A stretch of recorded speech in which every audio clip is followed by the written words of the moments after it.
여러분 안녕하세요. 자, 오늘은 지난 시간에 뒤를 이어서 춘추전국 시대를 통일해서 썼던 진나라에 대한 설명을 진행을 하도록 하겠습니다. 바로 이제 중국은 여러 개의 국가로 갈라져 있었었죠.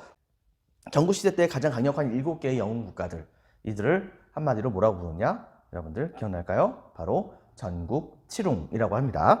자, 그런데 드디어 이 전국 칠웅 중에서도 가장 서쪽에 있었던 바로 이 진이라고 한 나라는 이때 당시에 엄청나게 힘을 키워가지고서 최종적으로는 중국 전역을 통일을 하게 되는 모습을 보여주게 됩니다. 자, 먼저 내용을 한번 살펴볼까요? 자, 진나라가 중국 전역을 통일할 수 있었던 배경에 대해서는 첫 번째, 법가 사상이 굉장히 주요했다는 것을 우리가 찾아볼 수 있어요. 특히 진나라에 뿌리를 내렸었던 법가 사상을 처음 만들었던 사람 혹시 기억날까요? 그 사람 이름? 바로 상앙이라고 하는 사람이죠. 이 사람을 시작으로 해가지고서 바로 이 법가적인 그런 개혁은 진나라의 일종의 전통같이 됩니다. 그리고 나중에 가서 여러 개의 국가들이 이 법가를 많이 수용했었던 그런 측면이 있긴 했었지만은 가장 강력하고 철저하게 국가를 개혁했던 나라는 바로 이 진나라였었어요. 이때 당시 그 법가에 입각해가지고서 바로 이 국가를 굉장히 강화를 시키는 모습을 보여주게 되었고, 결과적으로는 진시황이 왕위를 계승을 하게 되었을 때, 그때에는 6개 나라들이 이제 진나라를 견제하려고 하는 모습을 보여줬었지만 나중에 가서는 이 6개의 나라들이 완전히 진나라에게 무너지게 됩니다. 당시 진나라의 진시황제는 더 이상 다른 6개의 나라들을 계속해서 냅둘 필요가 없을 정도로 그 정도로 진나라의 국력이 강화가 되게 되자 장군 몽염이든가 이 사람일 거예요 아마. 바로 이 장군을 시켜가지고서 무려 한 90만 대군을 동원합니다. 그래가지고 남방 쪽에 있었던 가장 강력했었던 초나라부터 멸망을 시키고, 그 다음에 그 외에 주변에 있었던 한, 위, 조와 같은 여러 개의 나라들 차례차례 다 무너뜨리게 됩니다. 이쪽에 있었던 연이라고 하는 나라가 있었는데요, 이 연나라 쪽에서는 진시황을 제거하기 위해서 자객까지 보냈었지만 실패하게 되고, 이것에 대한 두려움 때문에 연나라는 스스로 또 이제 항복을 하게 돼요. 그렇게 되면서 제나라까지 같이 멸망시키게 되면서 이때 당시에 진나라는 비록 수도는 함양이라고 해서 이쪽에 위치했던 곳이긴 하지만 당시에 중국 전역을 대략적으로 장악을 하는 모습을 이제 보여주게 됩니다. 자, 이렇게 해가지고서 중국 전역을 장악을 하게 됐다는 것을 여러분 같이 기억을 해주기 바랍니다. 먼저 보겠습니다. 동감 1번. 자, 법가. 별표 하나, 배경에서 법가를 바탕으로 자 국가 체제를 정비시키고, 그 다음에 밑줄 치겠습니다. 진시황제가 전국시대 통일 밑줄. 자, 진시황은 드디어 천하를 통일합니다. 그리고 이 진시황이 혼자서 생각을 해봤을 때 자신의 업적이 몇백 년간이나 갈라져 있었던 중국의 여러 개의 나라들을 하나로 통합을 시킨 거잖아요. 그러다 보니까 자신의 그런 업적이 엄청나게 위대하다고 생각을 했었던 것입니다. 근데 왕을 칭호로, 왕에 대한 칭호가 이때 당시에 계속해서 왕이라고만 하니까 왠지 전국시대 때 왕하고 그 다음에 바로 지금 천하를 통일한 진나라의 왕이 같은 의미라고 하는 것은 좀 아니지 않는가라고 하는 생각을 갖게 됐다고 해요. 그래가지고 이때 당시에 진시황제는 신하들에게 신하들아, 나의 직위가 비록 왕이긴 하지만 내 업적이 엄청나게 뛰어난데 옛날에 전국시대 때에 있었던 바로 다른 여러 개의 나라들의 왕하고 동급으로 친다고 한다면 뭔가 좀 격이 안 맞지 않냐. 그러니까 좀 더 이제 왕이라고 한 칭호보다도 한 단계 위에 있는 좀 더 위대한 그런 이제 이 단어를, 국가의 지배자를 일컫는 단어를 한번 생각을 해봐라 라고 얘기하게 됩니다. 그래가지고서 이때 당시에 일종의 충성 경쟁이 막 벌어지기도 했었죠. 이건 하나의 설입니다. 바로 뭐냐면 그 중에서 어떤 한 신하 중에 한 명이 뭐라고 얘기했냐면, 폐하의 업적은 저 먼 옛날 중국의 전설적인 지도자들에 해당하는 이른바 기억날까요 여러분들? 국가 이전에 있었던, 우리나라로 따지면 단군 왕건과 같은 그런 사람들, 바로 그들이 바로 삼황오제라고 하는 사람들이 있었었죠. 바로 3명의 황이라고 불렸었던 지도자들과 그 다음에 5명의 제라고 불렸었던 지도자들이 있었었는데, 그런데 진시황제 당시께서는 바로 이들의 모든 업적을 다 합친 것보다도 더 뛰어난 업적을 갖고 계신 분이므로 삼황에서 황자를 떼고 그 다음에 오제에서 제자를 떼가지고서 이것을 같이 합쳐가지고서 황제라고 하는 칭호를 사용하는 것이 어떻겠습니까? 이렇게 얘기를 하는 거예요. 그렇게 얘기를 하게 되자 어쨌든 이때 당시에 진시황제는 왠지 기분이 좋았던 거죠.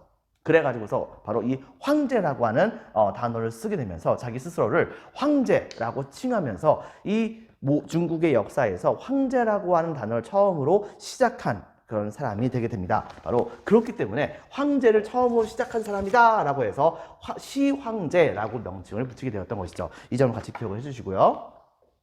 두 번째는 중앙집권 체제를 강화시키는 모습을 보여주게 됩니다. 즉, 이때 당시에 이미 전국시대 때 말기 때쯤에는 강력한 왕권을 이제 자랑하기 위해서는 각 지역에다가 군영제를 통해 가지고서 다스리는 지방에다가 지방관을 파견해서 직접적으로 왕이 통치하는 그런 형태의 지방 제도를 만드는 것이 맞다고 생각을 했었어요. 그리고 이것을 완벽하게 확실하게 전국적으로 적용시켰던 사람이 바로 천하를 처음으로 통일했었던 진시황제였던 것입니다. 진시황제는 봉건제에 입각해서 지방을 통치했을 땐 지방에 있는 제후가 시간이 흘러갈수록 기억날까요? 바로 제후하고 왕하고의 혈연 관계가 어떻게 되죠?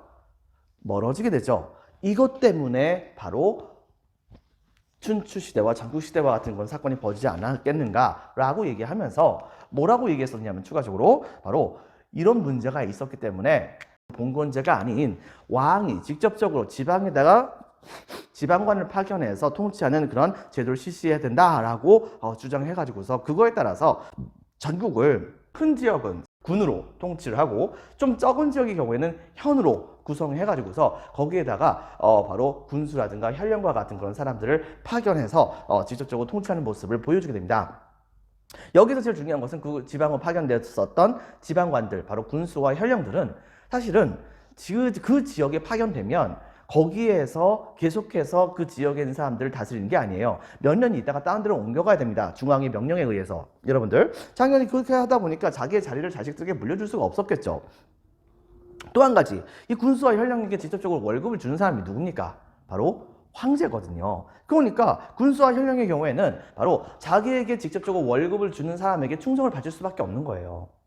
자신들의 명주를 쥐고 있는 것이 바로 이 중앙정부라 볼 수 있었기 때문에, 황제라 볼 수 있었기 때문에 당연히 그들은 황제를 위해서 지방에서 여러 가지 행정적인 사물을 보게 되는 것이고, 그 결과 황제의 명령이 지방으로 딱 내려가면 그 명령은 그대로 지방에서 이 지방관을 통해서 행해지게 되는 모습이 보여지게 됩니다. 즉, 지방에 있었던 모든 권력이 지방관을 통해서 중앙정부를 통해서 황제 한 명으로 집중되는 그런 모습이 보여지게 되었다라고 하는 것을 우리가 찾아볼 수가 있는 것이에요. 바로 이 군현제를 실시하게 되었다라고 하는 걸 기억해 주고요.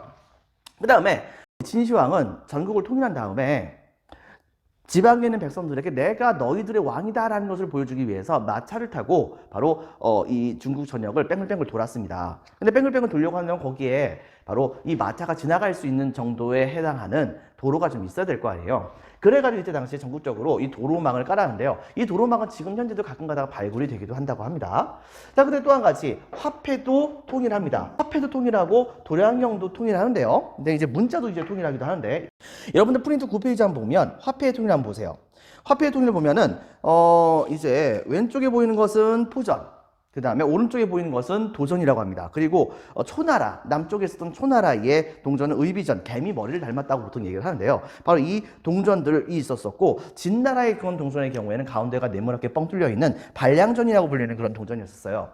그런데 이때 당시에 천하가 통일되게 되면서 이때 당시에 반량전 자체가 갖고 있는 돈의 가치하고 의비전이라든가 포전이라든가 도전이 갖고 있는 그런 돈의 가치가 제각각 다를 거 아니에요. 그런데 이것을 어떻게 공통되게 통용을 할 수가 있단 말입니까? 이게 잘 이해가 안 되는 학생들은 이렇게 생각하면 됩니다. 갑작스럽게 북한하고 우리나라가 통일을 했어요. 그런데 갑작스럽게 북한의 화폐와 우리나라의 화폐를 똑같이 쓴대요. 그렇다고 한다면 얼마나 커다란 혼란이 일어나게 될까요? 바로 그런 거와 똑같은 것입니다. 때문에 이때 당시에 이 진시황은 나라 안에 있는 모든 화폐들을 옛날 진나라의 화폐의 모양으로 전부 다 싹 다 바꿔버리게 됩니다. 현재 우리가 알고 있는 엽전의 모양과 비슷한 반량전으로 이것을 전부 다 하나로 통합을 하는 모습을 보여줬고요. 그 다음에 또 한 가지, 도량형을 통일합니다. 즉, 예를 들면 이런 겁니다. 진나라가 어느 날 갑자기 백성들에게 세금을 10대 정도를 걷겠다라고 딱 선언해요. 근데 문제는 알고 봤더니 옛날 전국 칠흥의 각각의 국가들이 갖고 있었던 한대의 양이 제각각 달랐던 겁니다. 예를 들면 진나라의 한대는 요만하다고 한다면 그런다고 한다면 이 정도라고 볼 수 있겠죠? 여기다 이제 쌀을 잡는 거예요. 자, 그 다음에 또 한 가지 초나라의 한되는 이 정도 되는 겁니다. 그 다음에 제나라의 한되는 이 정도 되는 겁니다. 근데 10배를 세금을 걷겠대요. 그렇다고 한다면 누가 제일 이익일까요? 당연히 제나라 사람들이 훨씬 더 이익이겠죠. 초나라 사람들은 제일 손해 볼 거 아닙니까? 근데 똑같이 이것을 한 달에 거치니까 각 집안마다 10대씩 이렇게 세금을 걷는다고 했을 때 거기에서 징수되는 쌀의 양의 차이가 어마무시하게 많았단 말입니다. 근데 이것은 되게 불공평한 거잖아요. 때문에 진시황제는 바로 이런 식으로 길이를 재는 방식이라든가 부피를 재는 방식이라든가 무게를 재는 방식이라든가와 같은 것들을 진나라의 방식도 정말 하나로 통일하게 됩니다. 그래서 예를 들면 한 되라고 한다면 이 한 되에 해당하는 그런 기본적인 용기를 국가에서 딱 만들어요. 만든 다음에 각 지방에다가 이것을 보냅니다. 옛날 초나라였던 지역이나 제나라 지역이나 연나라 지역이나 이런 곳에다 다 보낸 다음에 거기에다가 앞으로 한 대는 이 정도 크기에 해당되는 것이다 라고 딱 얘기하고 이거에 입각해가지고서 한 대를 걷도록 해라 라고 얘기를 합니다. 그리고 길이도 마찬가지고 무게도 마찬가지고요. 똑같은 그런 기본적인 도량형의 무게라든가 부피라든가 그 다음에 길이 같은 것을 재는 기본적인 단위에 해당하는 그런 이제 재는 특정 기구를 각 지역에다 먼저 보내줘가지고서 그거에 입각해가지고서 세금이라든가 이런 것을 거둘 수 있는 모습을 보여주게 됩니다. 이렇게 되다 보니까 각 지방에 있었던 건 백성들의 경우에는 바로 그 기준에 입각해서 이제 장사를 하거나 하게 된다고 한다면 훨씬 더 다른 나라 사람들하고 통하기가 쉬우니까 그러니까 장사가 더 잘 됐다 볼 수도 있겠죠. 바로 이런 측면이 있었기 때문에 도량형을 통일하게 되면서 경제 발전에 되게 커다란 공헌을 많이 했었다고 볼 수가 있겠습니다. 그리고 여긴 나와 있지 않지만 자, 문자도 통일하게 됩니다. 자, 바로 프린트 9페이지 가운데 보면은 빈칸에 적혔습니다. 동그라미 기억에 들어갈 말은 문자. 문자의 통일. 자, 바로 진나라에서 사용하는 거기 가운데 있는 게 말맞자인데 말맞자가 진나라의 거하고 제나라, 초나라, 연나라, 한나라, 조나라, 위나라의 그런 말맞자가 다 다른 거예요. 근데 이것을 진나라 걸로 전부 다 싹 다 바꿔버립니다.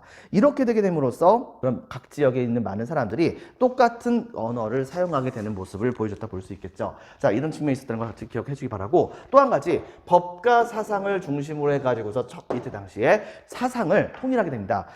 이때 당시에 진시황제가 천하를 딱 통일하게 되었을 때 이 제자백가의 여러 가지 파벌 중에서 유가라든가 그 다음에 도가라든가 그리고 이제 묵가와 같은 건 사람들도 있었겠죠. 근데 이들이 이때 당시에 진시황에 와가지고서 국가를 자기네 방식으로 통치해야 된다고 열심히 진시황을 설득을 하려고 했던 거예요. 근데 그때에 바로 이 진시황 옆에는 진나라가 천하를 통일할 때 1등 공신을 볼 수 있었던 대표적인 법가 사상가 바로 이사라고 하는 사람이 있었습니다. 이 이사라고 하는 사람이 가가지고서 진시황제에게 저런 말을 하는 놈들은 말 그대로 이제 진나라를 옛날 주나라가 멸망했던 것과 똑같은 전설을 밟도록 이렇게 황제 폐하를 꼬드기는 것입니다. 그러니까 지금부터 저런 놈들 싹 다 없애버리고 이 나라의 유일한 사상으로서는 법가만 남겨놓게 하십시오 라고 얘기했던 것입니다. 실제로 법가의 도움을 받아가지고서 이 진나라가 천하를 통일하게 된 것이니만큼 법가에 대한 믿음이 가장 컸었겠죠. 때문에 이때 당시에 진시황제는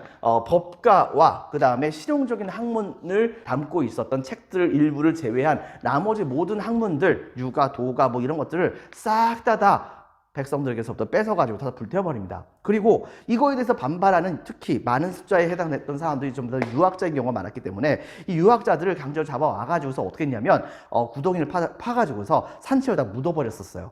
즉, 이 사건을 읽고서 우리는 뭐라고 보냐면 문서 갱유와 같은 사상 탄압 정책을 펼치게 돼요. 자, 그렇게 해가지고서 국가를 법가 사상 중심으로 완전하게 통합하는 모습을 보여줬고 더불어서 영토도 엄청나게 확장을 많이 하게 돼요. 즉, 당시에 중국의 북부 지역에는 흉노족이 본격적으로 성장해 나가는 모습을 보여줬었는데 이들이 너무 센 거예요.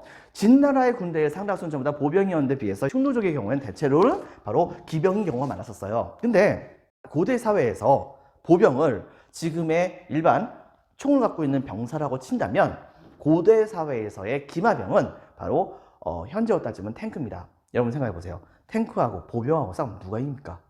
당연히 탱크가 이기죠. 진나라의 군대의 상당수는 주로 이 진나라 자체가 한족이고 한족은 대부분 다 보면 농경민족이다 보니까 기마병이 있긴 있었었는데 말의 숫자보다도 사람의 숫자가 훨씬 더 많았던 거죠. 그리고 모든 군대들이 전부 다 말 타고 다닐 수 있을 정도는 아니었었고요.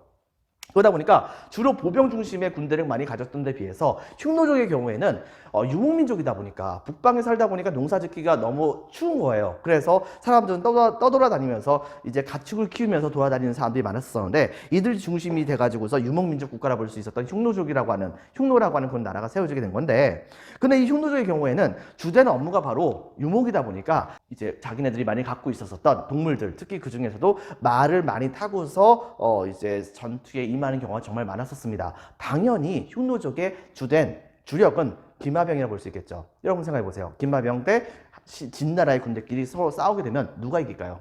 당연히 흉노족이 이기겠죠. 그런데 진시황제는 그래도 어떻게든 간에 이것을 다 막아냈습니다. 다 막아내가지고서 흉노족을 어느 정도까지 밀어붙여요. 밀어붙인 다음에 흉노족이 아예 이 땅으로 오지 못하도록 거대한 장벽을 쌓습니다. 이 장벽은 교과서 31페이지에 나와 있는데요. 이게 바로 이제 만리장성이라고 하죠. 여러분들. 근데 실제로는 지금 현재 있는 만리장성은 이 만리장성 일부는 같이 겹치는 구간도 있었지만은 이 후대에 만들어진 만리장성이 바로 교과서 31페이지에 나와 있는 만리장성인데요. 그것은 옛날 진나라 때의 만리장성보다 한참 더 밑으로 나와 있는 그런 형태의 만리장성의 모습을 보여주고 있어요.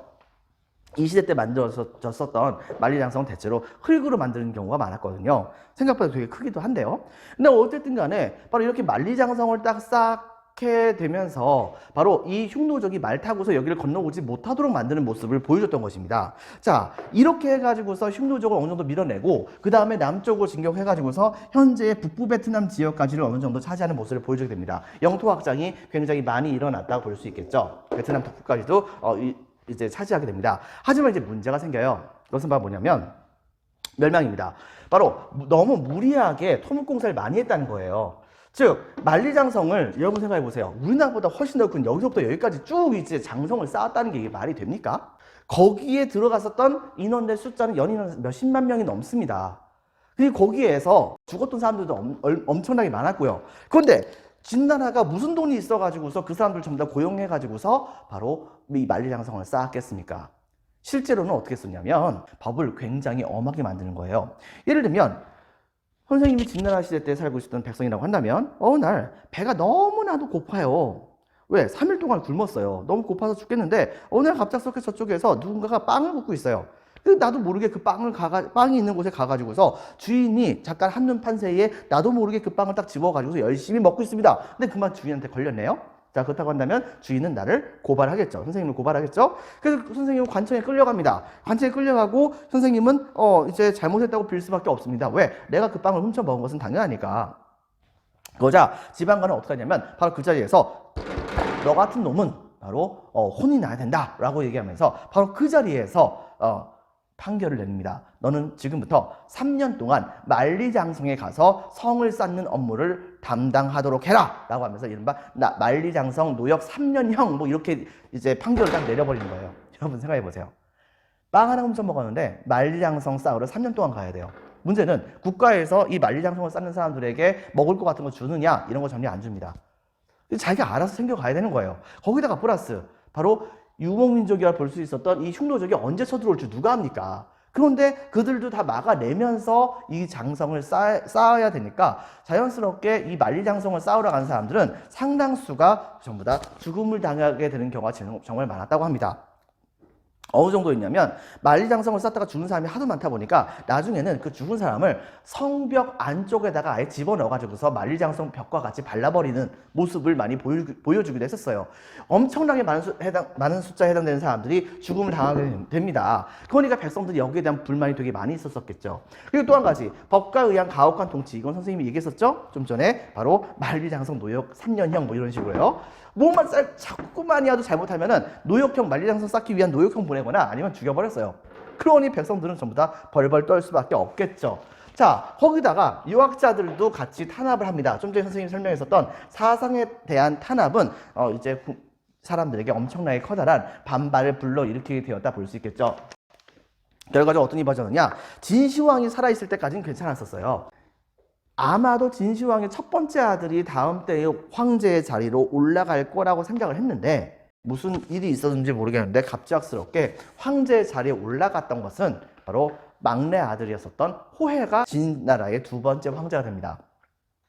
두 번째 황제이기 때문에 이 사람을 이제 다른 말로는 이세 황제라고 해요. 근데 이 이세 황제가 됐는데 문제는 뭐가 있었냐면 바로 이 이세 황제가 황제 자리에 올라가게 될 때 엄청나게 커다란 공로를 세웠던 사람이 바로 누구냐? 황간이라고 불렸었던 조고라고 하는 사람이 있었거든요. 이 조고가 진나라 황제의 바로 유언장을 이제 조작을 했다고 하는 건 말이 있어요.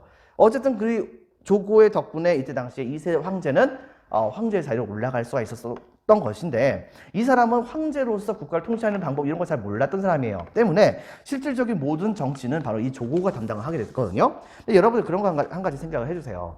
사람들이 권력이 세다고 하는 것은 그 사람이 하는 일이 많다는 거예요. 하는 일이 많으니까 그만큼 권한이 많은 거겠죠. 무슨 말이냐? 당시에 이 조고에게 국정에 대한 모든 일들이 전부 다 넘어가게 되면서 황제는 이 조고가 그렇게 국정을 농단하는 것을 잘 모르고 있었던 상황이었던 것이죠. 결과적으로 어떻게 보자느냐? 나중에 가서는 조고의 그런 힘이 황제마저도 누를 정도까지 되게 됩니다. 자, 이렇게 되게 되면서 이세 황제는 이제 조고에게 눌리게 되고 사실상 진나라의 실질적인 권력자로서는 이 조고라고 하는 사람이 국가를 통치해 나가는 모습을 보여주게 됩니다. 자, 그러던 어느 날 어떤 일이 터졌느냐? 이른바 바로 진승 오광의 난이라고 하는 반란이 일어나게 돼요. 이건 바로 이겁니다. 원래 진승과 오광은 동네 한 2장 정도에 해당되는 그런 관리들이었었어요.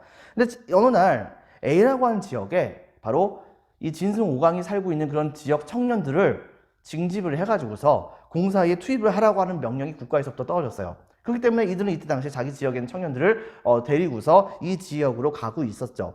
한참 가고 있는데 문제는 뭐냐? 갑작스러운 폭우로 인해 가지고서 바로 이 A라고 하는 지역으로 가기 위해서는 어떤 한 다리를 건너가야 되는데 이 다리가 홍수 때문에 무너지게 된 겁니다. 결과적으로 어떻게 보자느냐? 진나라 법에 의하면 약속했었던 날짜까지 사람들을 그렇게 데려가지 못했을 경우에는 그 책임자는 사형입니다. 근데 문제는 뭐냐? 도망가도 사형이죠. 저항해도 사형입니다. 여러분 생각해 보세요. 여러분이 만약에 진승 오광이라고 한다면 사람들을 뒤늦게 데려다 줘도 사형이고 도망가도 사형이고 이러면 뭐 하겠습니까?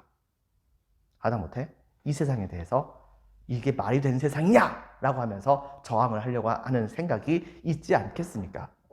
결과적으로 어떤 게 벌어졌느냐? 이건 사람 이름입니다. 진승이라는 사람과 오광이라고 하는 사람은 당시에 이렇게 할 바에는 차라리 우리가 그냥 들고 일어나자. 왕후장상의 시가 따로 있느냐라고 딱 선언하면서 이때 당시에 이 같이 데려가고 있었던 그런 사람, 그 청년들에게 우리 같이 들고 일어나자라고 얘기를 하게 됩니다. 근데 이 말을 바로 이 청년들이 다 들어줬어요. 결과적으로 이들은 반란을 일으켰는데 문제는 뭐냐? 이 반란이 순식간에 진나라 전역으로 퍼져나가게 됩니다. 그리고 진나라 전역에서 다 반란이 일어나게 되는 상황이 벌어지게 된 겁니다.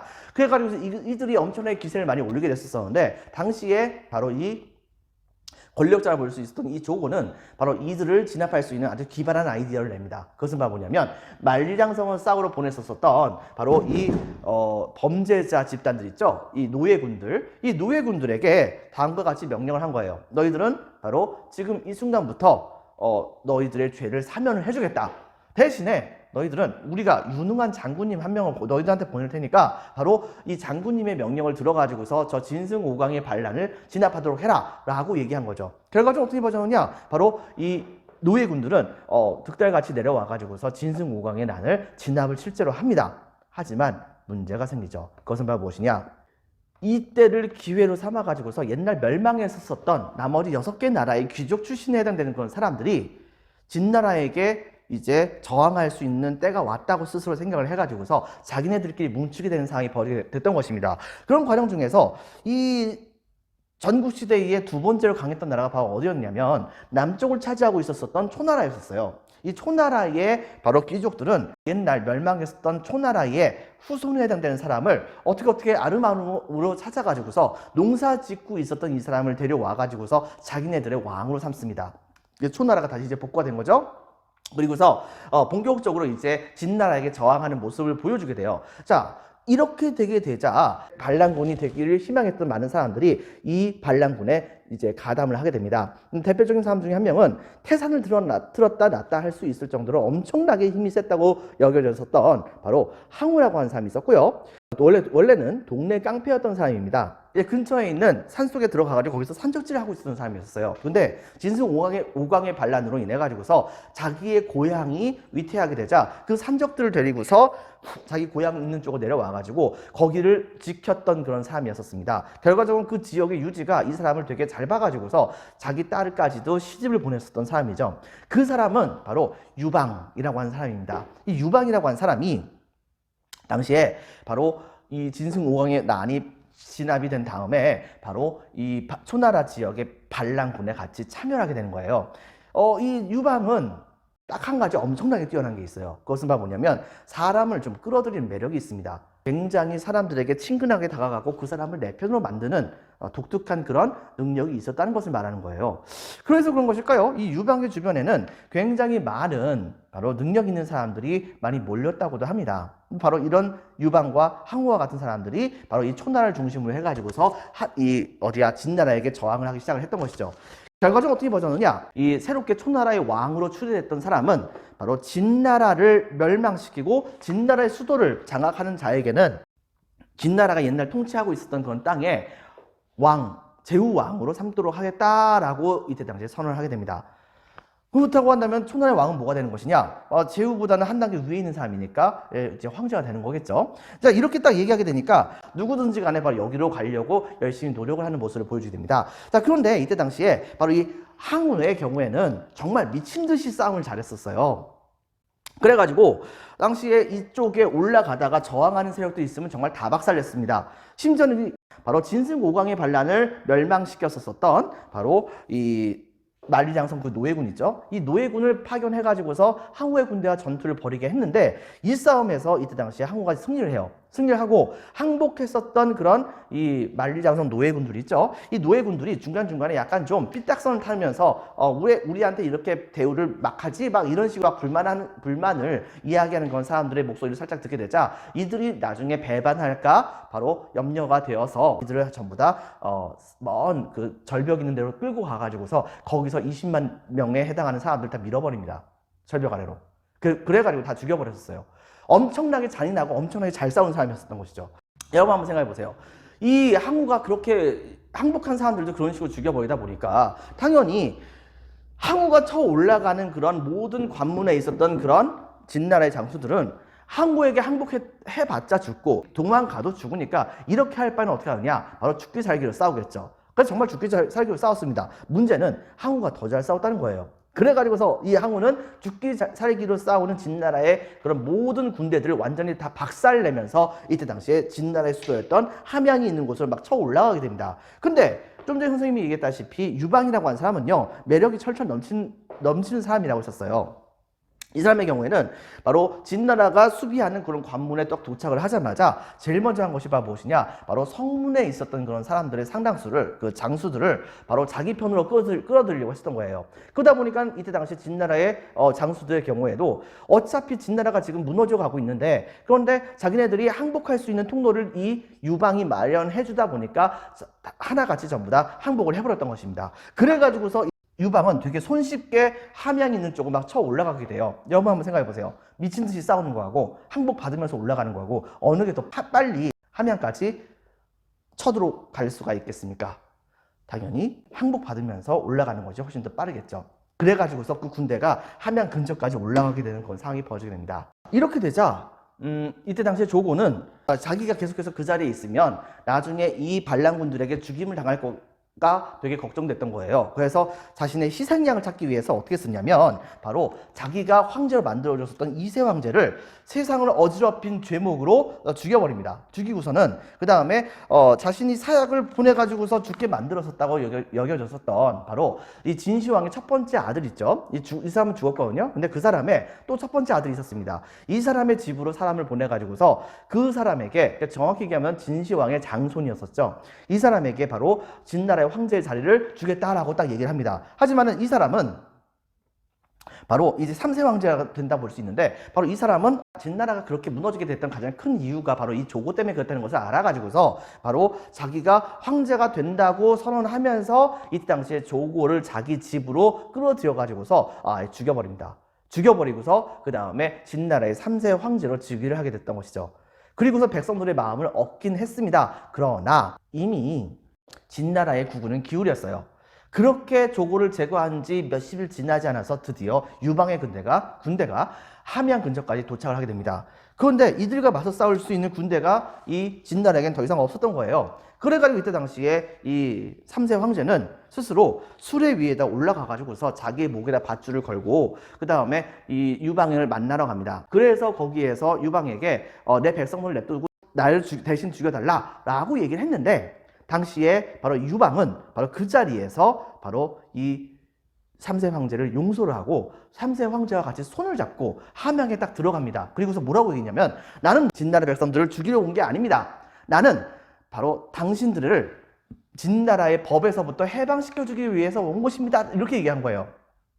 실제로 진나라의 법이 정말 많아가지고서 백성을 속박하는 경우가 되게 많았었는데, 그런데 이때 당시 유방은 뭐라고 얘기했느냐, 바로 사람을 죽인 자는 사형에 처한다. 그리고 남의 물건을 훔친 자는 그거에 합당한 벌을 받게 한다. 세 번째는 여러분 알아서 찾아보세요. 자, 그렇게 해가지고서 약법 3장이라고 하는 것을 발표하면서 이 세 개만 지켜라 라고 딱 얘기하니까 살기가 얼마나 편해집니까? 그래가지고 많은 사람들이 전부 다 만세 만세 이렇게 하고 있었었는데, 근데 그 순간 바로 바깥쪽에 항우의 군대가 진나라의 모든 장수들을 다 박살내고 함양까지 드디어 도착을 한 거예요. 간발의 차이로. 그런데 이때 당시에 이 항우는 진나라의 왕 자리를 유방에게 넘겨줄 생각이 없었죠. 근데 세력은 항우가 훨씬 더 셌습니다. 때문에 항우는 이때 당시에 유방을 협박을 해가지고서 결과적으로 유방은 어쩔 수 없이 바로 수찬 지역으로 밀려나게 됩니다. 그리고 항우가 이때 당시에 이 옛날 진나라가 있던 지역을 차지하게 되었다 볼 수 있겠죠. 이때 당시에 유방의 경우에는 자, 이쪽에 흘러가는 강의 이름이 뭐죠? 여러분들? 바로 양쯔강이라고 했었죠. 양쯔강의 끄트머리에 있었던 이 지역을 여러분 기억해 놓는 게 좋습니다. 바로 수찬 지역 혹은 촉이라고도 얘기하는데, 바로 이 촉 지역의 제후로서 초나라 왕에게 임명이 되게 됩니다. 근데 이제 문제가 뭐가 있었냐면, 사실상 항우가 진나라의 제후에 불과하다고는 얘기하지만 항우의 위에 있었던 초나라의 황제 있죠. 이 초나라의 황제를 또 다른 말은 뭐라고도 부르냐면 의제라고도 얘기하는데요. 바로 이 의제보다도 이 항우 개인의 힘이 더 셌던 겁니다. 결과적으로 어떻게 벌어졌냐, 항우는 의제에게 겉으로는 의제를 모신다는 명목으로 어느 지역으로 수도로 옮길 테니까 그쪽으로 와주세요 뭐 이렇게 얘기를 했던 거예요. 그래가지고 의제가 그쪽 가고 있는데, 바로 의제가 이제 배를 타고서 강물을 건널 때 그 배에다가 몰래 구멍을 뚫어가지고서 의제를 익사시켜버립니다. 죽여버려요. 그렇게 하고 나서 스스로 자기는 이 천하의 왕이 된다라고 자기가 스스로 알아서 선언을 해버린 겁니다. 문제는 뭐가 있었냐면, 항우는 이게 벼 있었어요. 국가를 통치할 줄 몰랐던 거예요. 그러다 보니까 항우가 너무 폭정을 많이 하니까는 이것 때문에 각 지역에 있던 그런 신하들이 다 반란을 일으키게 됩니다. 반란이 일으키게 되자 항우는 있는 것은 힘밖에 없다고 했었잖아요. 반란이 일으키면 다 가가지고 다 밟아버렸어요. 다 밟아버렸는데 문제는 뭐냐면, 한 군데를 밟아버리면 두 군데에서 들고 일어나고, 두 군데를 밟아버리면 네 군데에서 반란을 일으키는 상황이 벌어지게 됐던 것입니다. 더 웃긴 것 중에 하나는, 다 반란을 일으키고 있는데 다 이제 밟히면은, 그러면 그 남은 잔당들은 전부 다 이 항우에게 이때까지만 하더라도 저항을 하지 않고 있었던 수찬 지역에 있는 유방에게 찾아가가지고서 그에게 항복을 하게 됐던 것입니다. 결과적으로 어떻게 벌어졌냐, 항우가 이때 당시 동쪽 지역에 대대적인 반란이 있게 되었다는 얘기를 듣고서 군대를 끌고서 이쪽으로 갔을 때 유방은 갑작스럽게 여기를 습격을 해버려요. 그래가지고서 항우의 본거지를 먹어버립니다. 그렇게 되면서 항우와 유방의 대대적인 전쟁이 벌어지게 되었던 것이죠. 이걸 가지고서 이제 게임으로 만든 것이 바로 우리가 알고 있는 장기입니다. 초록색 말이 바로 항우를 의미하고 빨간색 말이 바로 유방을 의미해요. 결과적으로 여기에서 여러 번의 싸움 끝에 초나라의 항우는 엄청나게 잘 싸우긴 했는데, 그런데 유방의 군대는, 유방 자체는 그다지 큰 군대를 이끌고서 싸울 수 있을 만한 능력이 되는 사람은 아니었으나, 유방이 매력이 너무 넘치다 보니까 자기보다 능력이 뛰어난 많은 부하들을 전부 다 자기의 수하로 삼을 수가 있었던 것입니다. 결과적으로 어떻게 벌어졌느냐, 바로 뛰어난 부하들에 의거해서 항우의 대부분의 군대들이 전부 다 패배하게 되는 상황이 벌어지고, 결과적으로 항우는 바로 유방의 군대에게 쫓겨가지고서 작은 성으로 이제 도망가게 되는 상황이 벌어지게 됐던 것이에요. 자, 이렇게 되게 되자 초나라의 왕 항우는 자기가 직접 싸우면 다 이기기는 하는데, 그런데 이제는 자신의 세력이 외롭게 되다 보니까 일단은 옛날 초나라 지역으로 돌아가가지고 거기에서 복구를 하려고 했었습니다. 그러나 유방의 군대가 너무 급하게 쳐들어오게 되다 보니까 작은 성에 갇히게 됐는데요. 그날 밤 항우가 잠을 청하고 있는데 갑자기 그 바깥쪽에서 초나라 노랫소리가 들리는 겁니다. 이게 뭔 소리가 봤더니 이때 당시에 이 유방의 군대가 초나라 사람들 많이 있었을 거 아니에요. 바로 초나라에서 많이 불려 있었던 노래를 부르고 있었던 거예요. 근데 문제는 당시 항우가 데리고 있던 사람들이 전부 다 초나라 사람들이었어요. 그런데 바깥쪽에서 초나라의 노래가 구슬프게 울리게 되자 그러자 이때 당시에 병사들은 갑자기 자기 집에 가고 싶었던 겁니다. 향수병이 생긴 거예요. 일종의 심리전을 한 거죠. 그렇게 해가지고서 바로 그날 밤 굉장히 많은 병사들이 상우의 그런 휘하에서 탈출하게 돼가지고서 유방 진영에 항복하는 사태가 벌어지게 됐던 거예요. 결과적으로 이때 당시에 항우는 결정적인 패배를 당하게 되면서 어쩔 수 없이 도망을 가게 됐지만 이때 당시에 항우를 옆에서 전쟁터마다 지극정성으로 따라다니면서 항우를 잘 보살펴 줬었던 항우의 조강지처가 있었습니다. 바로 우희라고 하는 조강지처가 있었었는데 우희는 원래 완전 조강지처로서 항우가 전쟁터에 나갔다가 옷이 조금이라도 찢어진다고 한다면 주변에 있는 하녀들을 시켜가지고서 그 옷을 꼬매게 할 수 있었음에도 불구하고 그 항우의 옷은 자기가 전부 다 갖고 와가지고서 왕비임에도 불구하고 자기가 그걸 꼬매가지고서 항우에게 주고 항우가 먹을 음식 같은 것을 자기가 직접 차리기도 하는 등 왕비로서의 모습을 보여주기보다는 아내로서의 그런 모습을 보여줬던 경우가 정말 많았었던 사람이었거든요. 그런데 항우가 이 우희에게 보조를 맞춰주느라고 너무 늦게 도망갈 수밖에 없는 상황이 됐다는 것을 알게 됐던 우희는 당시에 항우와 같이 술 한 잔을 마십니다. 술 한 잔을 마시고 옛날에 이랬었죠 라고 하면서 이때 당시에 항우와 같이 춤을 췄대요. 춤을 열심히 춘 다음에 그때 당시에 이 항우가 바깥쪽을 쳐다보고 있었는데 그때 추고 있었던 건 춤이 바로 칼춤이었거든요. 근데 바깥쪽에 갑자기 적들이 쳐들어온다는 얘기를 살짝 듣고서 항우가 뭐라? 이렇게 하면서 바깥쪽을 쳐다보는 그 순간 우희는 자기가 들고 있었던 칼을 가지고서 자신의 목을 거버립니다. 스스로 자결을 하죠. 그러면서 이때 당시에 항우는 여기에서 울부짖을 수밖에 없었다고 얘기합니다. 바로 이것을 가지고서 중국의 청나라 시대 때의 하나의 연극으로 만든 것이 있었으니 그게 바로 되게 유명한 연극 중에 하나인 패왕별희라고 하는 경극이라고 하는 그런 연극이 있습니다. 이것을 나중에 현대시대 때 와서는 돌아가신 그 중국 배우 중에 한 명이죠. 장국영 씨가 주연했었던 패왕별이라고 하는 영화가 이걸 또 주제로 해서 만들기도 했었고요. 자, 어쨌든 간에 이렇게 해가지고서 항우는 더 이상 도망갈 데가 없게 되자 이때 당시에 최후로 이 유방의 군대와 싸움을 벌이게 됐고 스스로 초나라로 가는 것을 이제 비참하게 여겨가지고서 끝까지 유방의 군대와 싸우다 죽는 것을 택했다고 합니다. 결과적으로 이 항우는 바로 자기가 자기의 시체를 유방에게 보여주지는 않았지만은 그렇지만은 유방의 군대와 싸우다가 죽었다고 얘기를 해요. 그리고서 드디어 이 유방이 천하를 완전히 장악을 하게 됩니다. 그렇게 해서 세워진 나라가 바로 이 한나라예요. 자, 근데 이제 문제가 한 가지 생깁니다. 이 한나라는 곰곰이 생각해 봤었어요. 옛날 주나라가 멸망했던 이유는 봉건제 때문이다. 그래가지고서 진나라는 바로 9년제를 실시했었다. 그런데 이 9년제를 너무 급격하게 시행하다 보니까 각 지역의 특색을 전혀 생각하지 못했고 이 특색을 생각하지 못했던 것 때문에 각 지방에서 반란이 일어났다.